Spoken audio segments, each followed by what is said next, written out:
गुरुर्ब्रह्मा गुरुर्विष्णु गुरुर्देवो महेश्वर गुरुर्साक्षात् परं ब्रह्म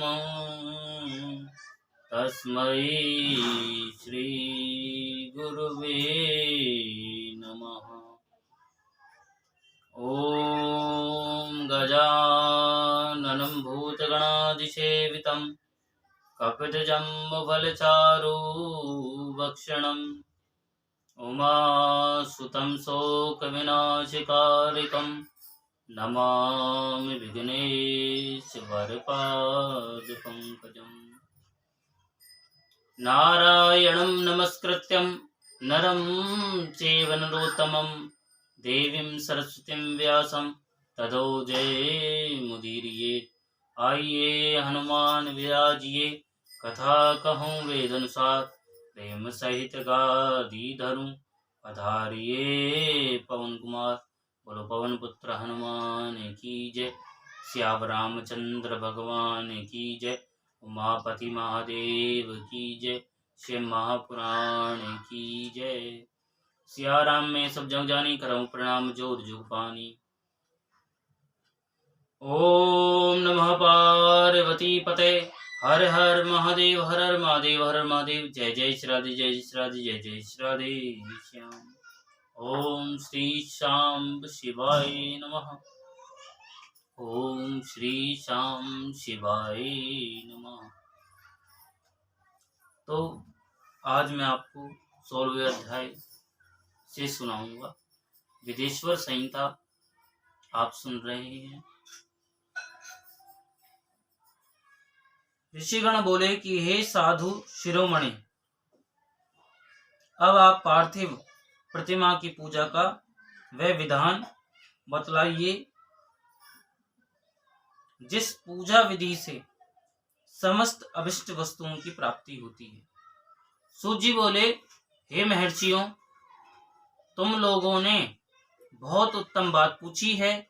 पार्थिव प्रतिमा का पूजन सदा संपूर्ण मनोरथों को देने वाला है तथा दुख का तत्काल निवारण करने वाला है। मैं उसका वर्णन करता हूँ, ध्यान देकर सुनिए। हे द्विजों, यह पूजा अकाल मृत्यु को हरने वाली तथा काल और मृत्यु का भी नाश करने वाली है। यह शीघ्र ही स्त्री, पुत्र और धन धान्य को प्रदान करने वाली है। इसलिए पृथ्वी आदि की बनी हुई देव प्रतिमाओं की पूजा इस भूतल पर अभिष्टदायक मानी गई है। निश्चय ही इसमें पुरुषों का और स्त्रियों का भी अधिकार है।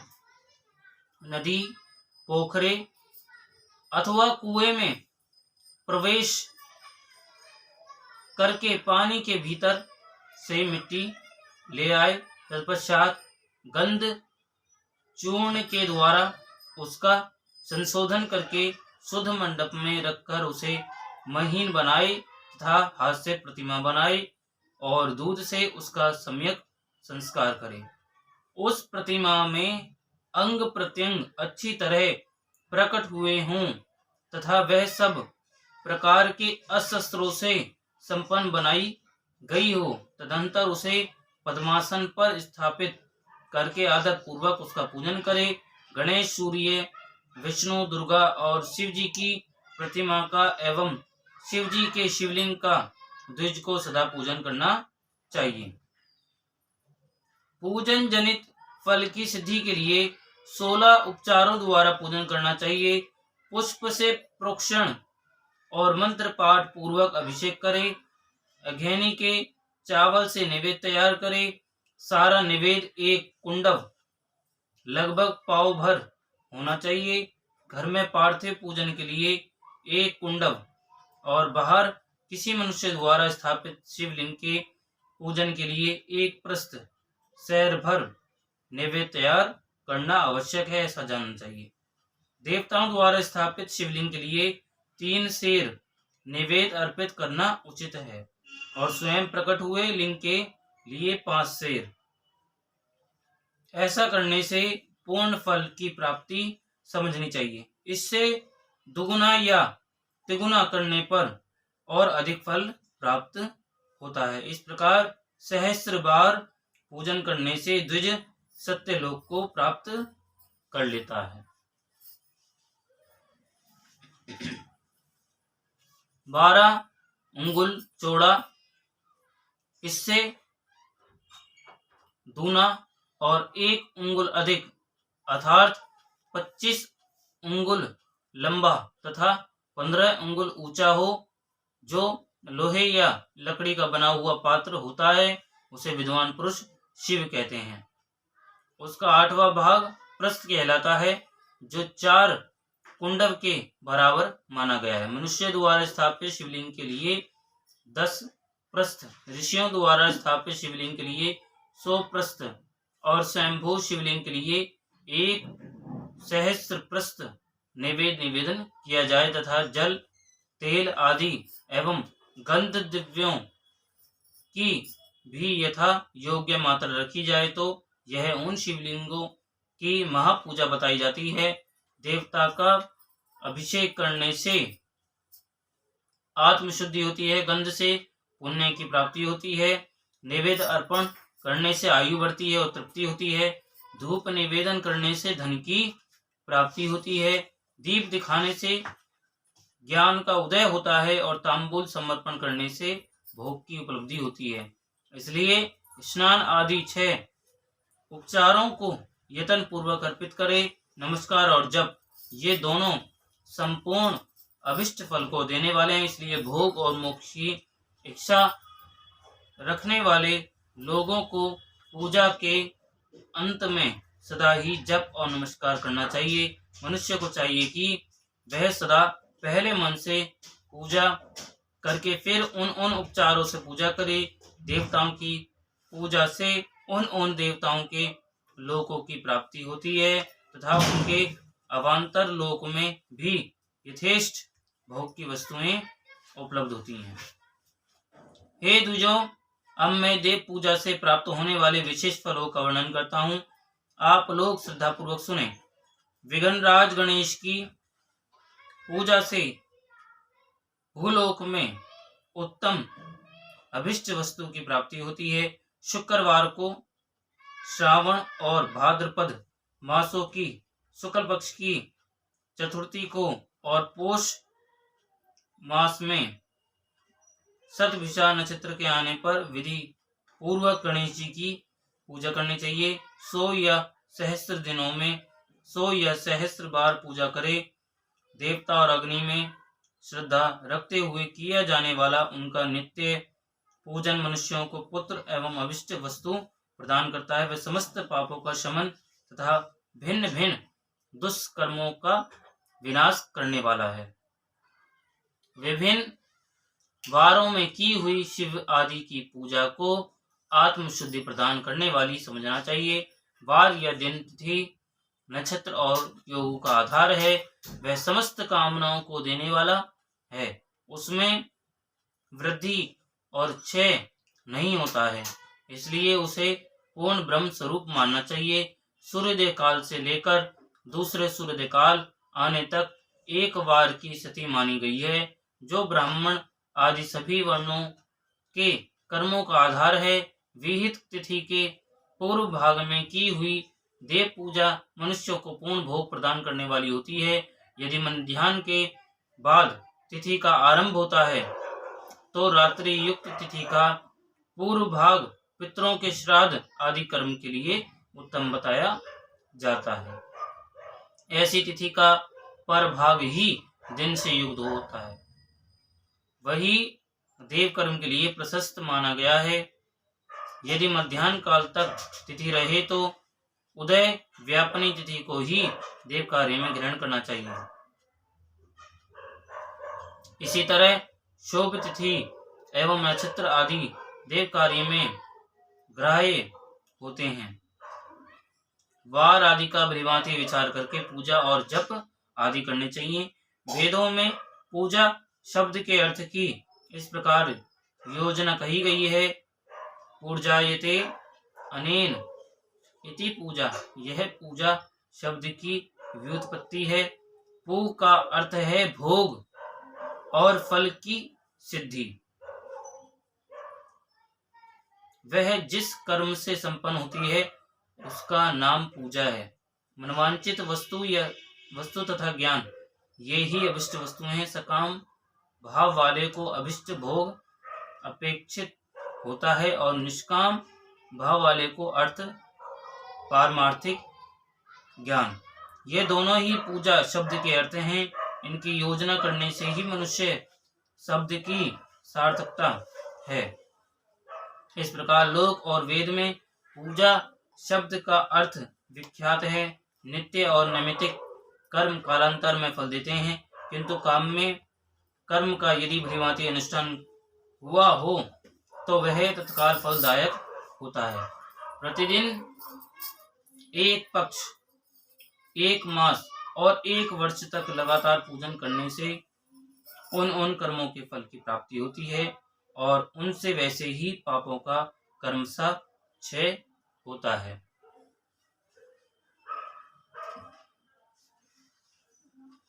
तो प्रत्येक मास के कृष्ण पक्ष की चतुर्थी तिथि को की हुई महागणपति की पूजा एक पक्ष के पापों का नाश करने वाली और एक पक्ष तक उत्तम भोग रूपी फल देने वाली होती है। चैत्र मास में चतुर्थी को की हुई पूजा एक मास तक किए गए पूजन का फल देने वाली होती है और जब सूर्य सिंह राशि पर स्थित हो उस समय भाद्रपद मास की चतुर्थी को ही की हुई गणेश जी की पूजा को एक वर्ष तक मनवांचित भोग प्रदान करने वाली जानना चाहिए। श्रावण मास के रविवार को हस्त नक्षत्र से युक्त सप्तमी तिथि को तथा माघ शुक्ला सप्तमी को भगवान सूर्य का पूजन करना चाहिए। ज्येष्ठ तथा भाद्रपद मासों के बुधवार को श्रवण नक्षत्र से युक्त द्वादशी तिथि को तथा केवल द्वादशी को भी किया गया भगवान विष्णु का पूजन अभिष्ट संपत्ति को देने वाला माना गया। श्रावण मास में की जाने वाली श्री हरि की पूजा अभिष्ट मनोरथ और आरोग्य प्रदान करने वाली होती है। अंगों एवं उपकरणों सहित पूर्वोत्तक गो आदि 12 वस्तुओं का दान करने से जिस फल की प्राप्ति होती है उसी को द्वादशी तिथि में आराधना द्वारा श्री विष्णु की प्राप्ति करके मनुष्य प्राप्त कर लेता है। जो द्वादशी तिथि को भगवान विष्णु के 12 नामों द्वारा 12 ब्राह्मणों का षोडोपचार पूजन करता है वह उनकी प्रसन्नता प्राप्त कर लेता है। इसी प्रकार संपूर्ण देवताओं के विभिन्न 12 नामों द्वारा 12 ब्राह्मणों का किया हुआ पूजन उन देवताओं को प्रसन्न करने वाला होता है। ऐश्वर्य की इच्छा रखने वाले पुरुष को कर्क की संक्रांति से युक्त श्रावण मास में नवमी तिथि को मृगशिरा नक्षत्र के योग में संपूर्ण मनवांचित भोगों और फलों को देने वाली अंबिका का पूजन करना चाहिए। आश्विन मास के शुक्ल पक्ष की नवमी तिथि संपूर्ण अभिष्ट फलों को देने वाली है। उसी मास के कृष्ण पक्ष की चतुर्दशी को यदि रविवार पड़ा हो तो उस दिन का महत्व विशेष बढ़ जाता है। उसके साथ ही यदि आद्रा और महाद्रा सूर्य संक्रांति से युक्त आद्रा का योग हो तो उक्त अवसरों पर की हुई शिव जी का पूजन विशेष महत्व माना गया है। माघ कृष्ण चतुर्दशी को शिव जी की हुई पूजा संपूर्ण अभिष्ट फलों को देने वाली है। वह मनुष्यों की आयु बढ़ाती है, मृत्यु को दूर हटाती है और समस्त सिद्धियों की प्राप्ति कराती है। ज्येष्ठ मास में चतुर्दशी को यदि महाद्रा का योग हो अथवा मार्गशीर्ष मास में किसी भी तिथि को यदि आद्रा नक्षत्र हो तो उस अवसर पर विभिन्न वस्तुओं की बनी हुई मूर्ति के रूप में शिव जी की जो 16 उपचारों से पूजा करता है उस पुण्यात्मा के चरणों का दर्शन करना चाहिए। भगवान शिव की पूजा मनुष्यों को भोग और मोक्ष देने वाली है, सजाना चाहिए। कार्तिक मास में प्रत्येक वार और तिथि आदि में देव पूजा का विशेष महत्व है। कार्तिक मास आने पर विद्वान पुरुष दान, तप, होम, जप और नियम आदि के द्वारा समस्त देवताओं का षोडोपचार से पूजन करे। उस पूजन में देव प्रतिमा, ब्राह्मण तथा मंत्रों का उपयोग आवश्यक है। ब्राह्मणों को भोजन कराने से वह पूजन कर्म संपन्न होता है। पूजक को चाहिए कि वह कामनाओं को त्याग कर पीड़ा रहित शांत हो देव आराधन में तत्पर रहे। कार्तिक मास में देवताओं का यजन पूजन समस्त भोगों को देने वाला कहा होता है। यह व्याधियों को हर लेने वाला और भूतों तथा ग्रहों का विनाश भी करने वाला है। कार्तिक मास के रविवारों को भगवान सूर्य की पूजा करने और तेल तथा कपास का दान करने से मनुष्यों के कोढ़ आदि रोग का नाश होता है। हर्रे, काली मिर्च, वस्त्र तथा दूध आदि के दान से और ब्राह्मणों की प्रतिष्ठा करने से क्षय के रोग का नाश होता है।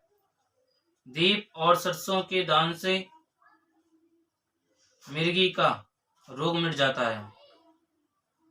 कृतिका नक्षत्र से युक्त सोमवारों को किया हुआ शिव जी का पूजन मनुष्यों के महान दारिद्र्य को मिटाने वाला और संपूर्ण संपत्तियों को देने वाला है। घर की आवश्यक सामग्रियों के साथ ग्रह और क्षेत्र आदि का दान करने से भी उक्त फल की प्राप्ति होती है।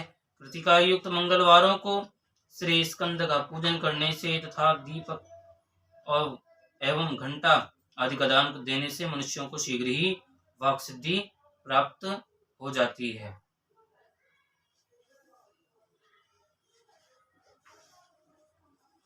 कृतिका युक्त बुधवारों को किया हुआ श्री विष्णु का यजन तथा दही भात का दान मनुष्यों को उत्तम संतान की प्राप्ति कराने वाला होता है। कृतिका युक्त गुरुवारों को धन से ब्रह्मा जी का पूजन तथा मधु, सोना और घी का दान करने से मनुष्यों के भोग वैभव की वृद्धि होती है। कृतिका युक्त शुक्रवारों को गजानन गणेश जी की पूजा करने से तथा गंध, पुष्प एवं अन्न का दान देने से मानवों के सुख भोगने योग्य पदार्थों की वृद्धि होती है। उस दिन सोना चांदी आदि का दान करने से बंध्या को भी उत्तम पुत्र की प्राप्ति होती है।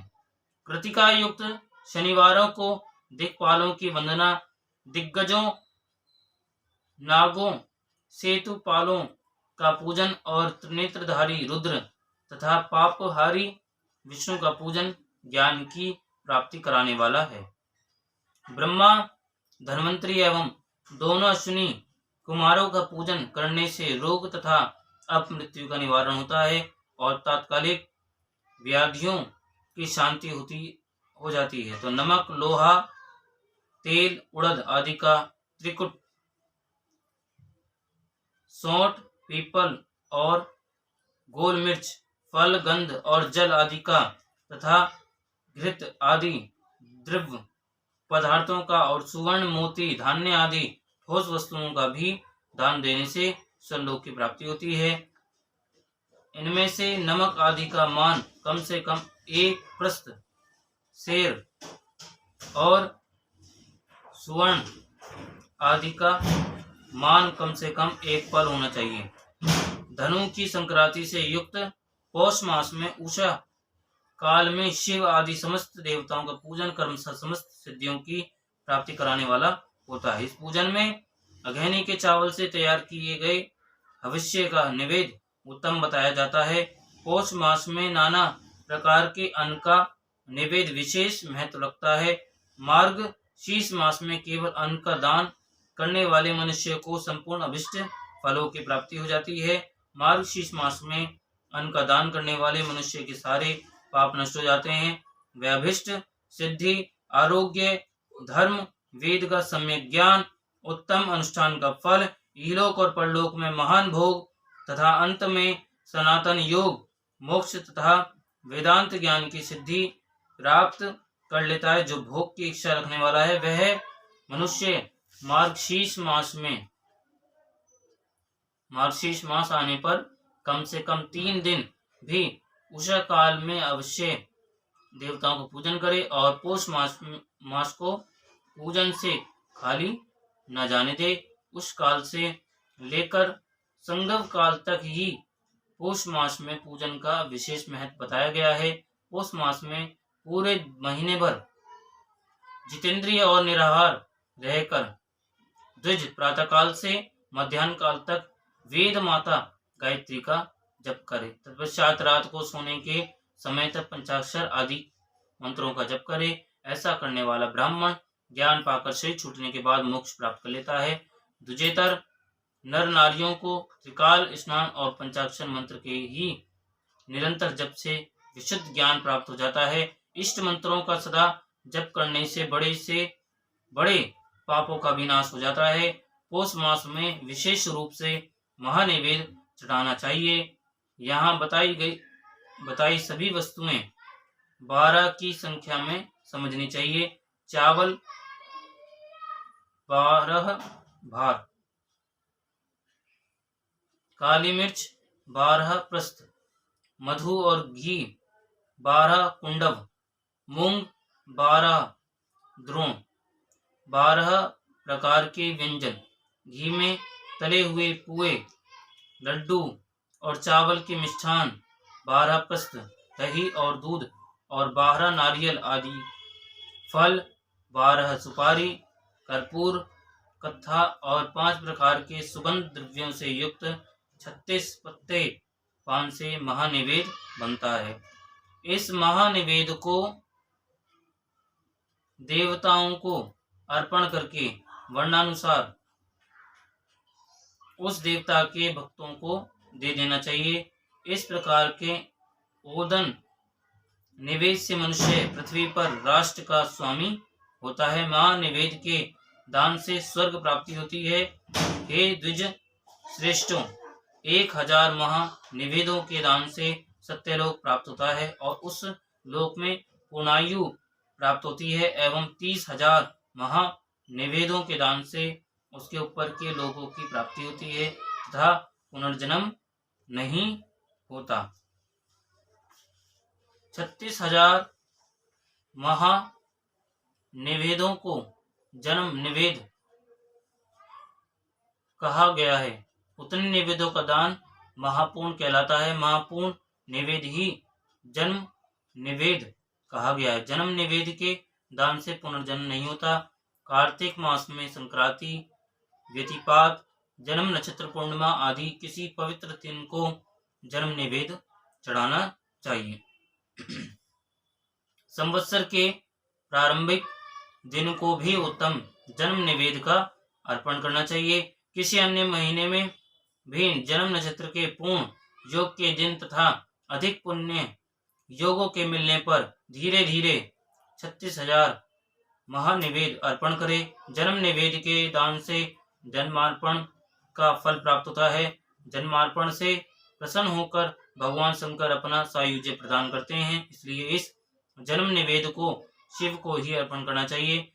योनि और लिंग रूप में विराजमान शिव जन्म को देने वाले हैं, अतः पुनर्जन्म की निवृत्ति के लिए जन्म निवेद से शिव की पूजा करनी चाहिए। सारा चराचर जगत बिंदु नाद स्वरूप है।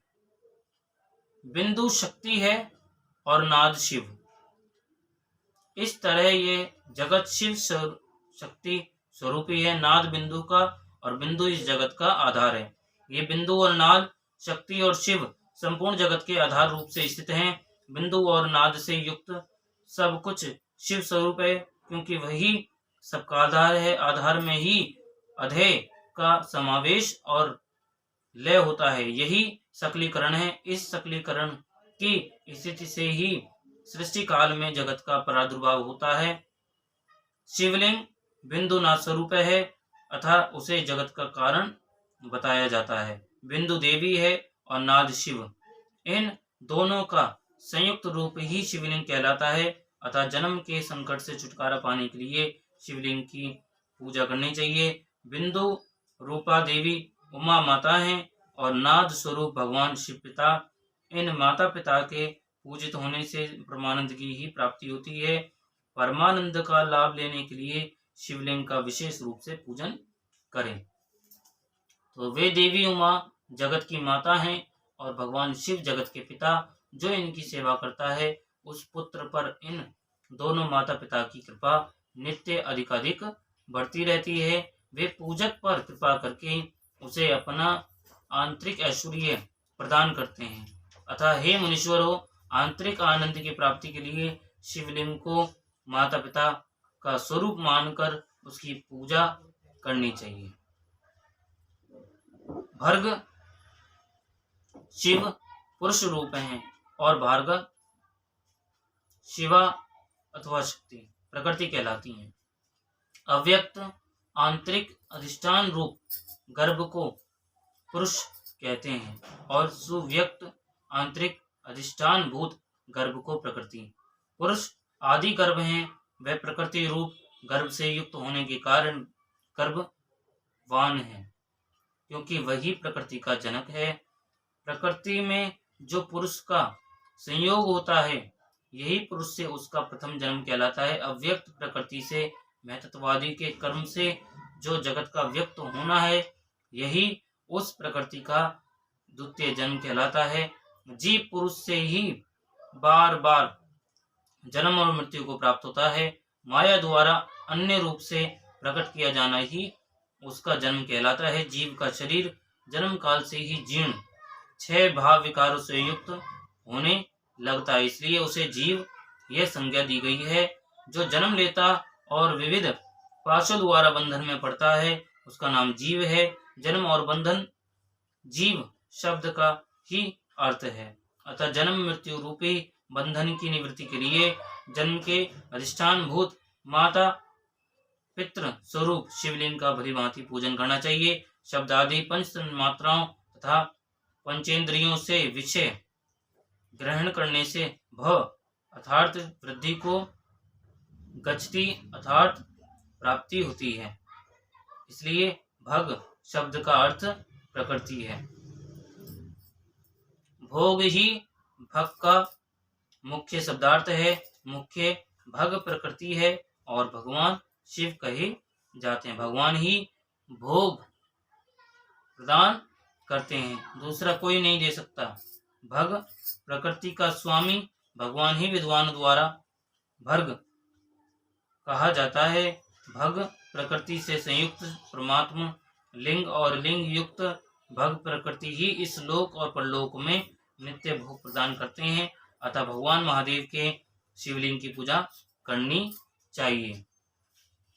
संसार को उत्पन्न करने वाले सूर्य हैं और उत्पन्न करने के कारण जगत ही उनका प्रत्यक्ष चिन्ह है, इसलिए उनका एक नाम भग भी है। पुरुष को लिंग में जगत को उत्पन्न करने वाले लिंग की ही पूजा करनी चाहिए। सृष्टि के अर्थ को बताने वाले चिन्ह के रूप में ही उसे लिंग कहा जाता है। लिंग परम पुरुष शिव का बोध कराता है। इस प्रकार शिव और शक्ति के मिलन के प्रतीक को ही शिवलिंग कहा गया है। अपने चिन्ह के पूजन से प्रसन्न होकर महादेव उस चिन्ह के कार्य रूप जन्मादि को समाप्त कर देते हैं तथा पूजक को पुनर्जन्म की प्राप्ति नहीं होती। अतः सभी लोगों को यथा प्राप्त बाह्य और मानसिक षोडोपचारों से शिवलिंग का पूजन करना चाहिए। रविवार को की गई पूजा पुनर्जन्म का निवारण कर देती है। रविवार को महालिंग की प्रणव से ही पूजा करनी चाहिए। उस दिन पंचगव्य से किया गया अभिषेक विशेष महत्व का होता है। गोबर, गोमूत्र, गोदुग्ध, उसका दही और गोघृत ये पंचगव्य कहे जाते हैं। गाय का दूध, गाय का दही, गाय का घी, इन तीनों को पूजन के लिए शहद और शक्कर के साथ पृथक पृथक भी रखें और इन सबको मिलाकर सम्मिलित रूप से पंचामृत भी तैयार कर ले। इनके द्वारा शिवलिंग का अभिषेक एवं स्नान कराए। फिर गाय के दूध और अन्न के मेल से नैवेद्य तैयार करके प्रणव मंत्र के उच्चारण पूर्वक उसे भगवान शिव को अर्पित करे। संपूर्ण प्रणव को ध्वनिलिंग कहते हैं। स्वयंभूलिंग नाद स्वरूप होने के कारण नादलिंग कहा गया है। यंत्र या अर्घा बिंदु स्वरूप होने के कारण बिंदुलिंग के रूप में विख्यात है। उसमें अचल रूप से प्रतिष्ठित जो शिवलिंग है वह मकार स्वरूप है, इसलिए मकार लिंग कहलाता है। सवारी निकालने आदि के लिए जो चरलिंग होता है वह उकार स्वरूप होने से उकार लिंग कहा गया है तथा पूजा की दीक्षा देने वाले जो गुरु या आचार्य हैं उनका विग्रह आकार का प्रतीक होने से आकार लिंग माना गया है। इस प्रकार प्रणव में प्रतिष्ठित आकार उकार मकार बिंदु नाद और ध्वनि के रूप में लिंग के 6 भेद हैं।